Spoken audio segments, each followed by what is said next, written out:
Como seres sociales tendemos y necesitamos comunicarnos, lo cual nos permite transmitir, compartir e intercambiar ideas e información y así enriquecer el conocimiento. Para Fonseca y Correa menciona que comunicar es llegar a compartir algo de nosotros mismos, por lo tanto definen a la comunicación como una cualidad racional y emocional. La competencia comunicativa consiste en un conjunto de conocimientos y capacidades generales subyacentes al uso de la lengua que le permiten a una persona saber cuándo hablar y cuándo callar, sobre qué hablar, con quién, dónde, cuándo y de qué hablar. Los propósitos de la comunicación se definen como los objetivos que el ser humano tiene en mente a la hora de transmitir sus ideas y comunicarse eficazmente. La condición social humana hace que la comunicación con sus semejantes sea una parte importante de la vida. A continuación, te describimos en qué consiste cada uno de ellos.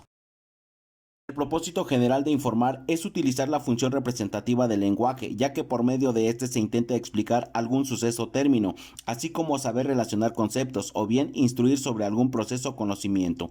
Algunos tipos de comunicación oral informativos son instrucciones, los informes, las demostraciones, etc. El propósito general de entretener es usar una función expresiva del lenguaje e intentar lograr el encuentro y la comprensión entre el hablante y el oyente a través de la propia naturaleza social del lenguaje. Ejemplo de ello es una charla de café, confidencia de dos amigos, la narración de experiencias personales, etc. La persona al comunicarse quiere influir, hacer un llamado al pensamiento del oyente para formar alguna idea, provocar un cambio de actitud o reforzar creencias y valores.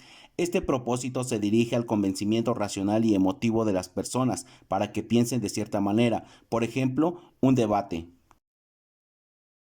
Se realiza mediante la función apelativa o directa, que intenta dirigir o llevar al oyente a un grado de motivación que lo impulse a realizar alguna acción. Este propósito se considera también persuasivo, ya que procura influir en las creencias o actitudes de las personas, pero mediante argumentos bien estructurados que atienden a las necesidades o expectativas del oyente.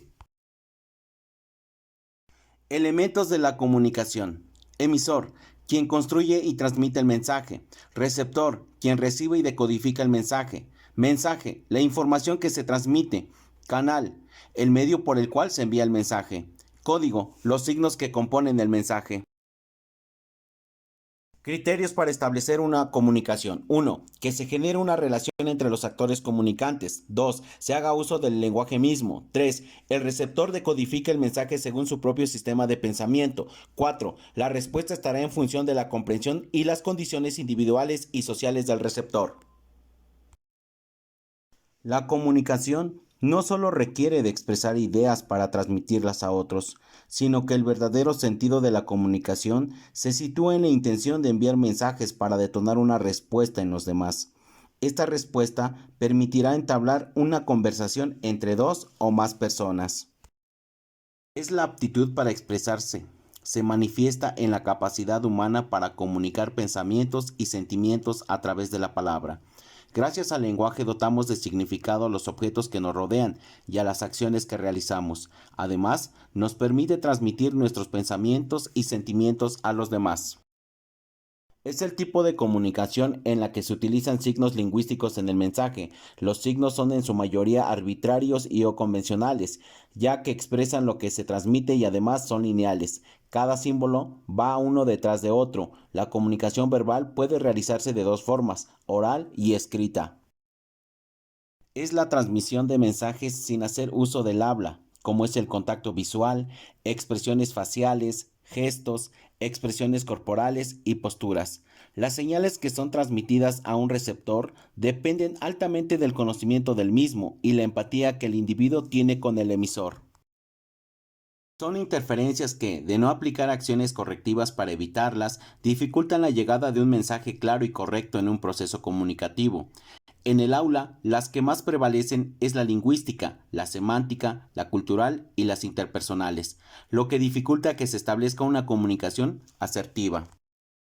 La comunicación nos lleva a pensar e interpretar la información obtenida desde diferentes perspectivas.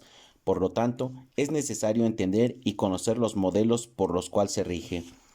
Los modelos de comunicación son aquellos esquemas teóricos del proceso de la comunicación que han sido elaborados para facilitar su estudio y comprensión. Es un modelo que se simplifica en el intercambio simultáneo de emisor y receptor durante el proceso comunicativo, y los elementos que intervienen son interdependencia, influencia en medios y canales, retroalimentación, influencia de contexto, código y ruidos. El modelo de Laswell es el más aceptado por la comunidad de periodistas como fórmula de relación comunicativa entre el telespectador. Plantea la necesidad de que el mensaje periodístico resuelva una serie de cuestiones tales como el qué, cómo, cuándo, dónde y por qué. Define el proceso de la comunicación como un complejo de sistemas de acciones e interacciones personales y grupales, donde un individuo transmite un mensaje a otro y éste a su vez responde a otro mensaje, lo que genera un proceso circular y continuo. La comunicación afectiva juega un papel muy importante al interactuar el docente y los colegiales, donde estos se sentirán con mayor confianza a la hora de expresar sus ideas, implicando una actitud activa y resolutiva por ambas partes, logrando una motivación y comunicación asertiva, que generalmente busco y practico con los estudiantes. En conclusión, podemos decir que para llevar a cabo una interacción comunicativa se debe tener claro qué se desea transmitir, el código, el canal por donde fluirá la información, el bagaje cultural del receptor para que éste decodifique y responda al mensaje, logrando así un proceso de comunicación asertiva.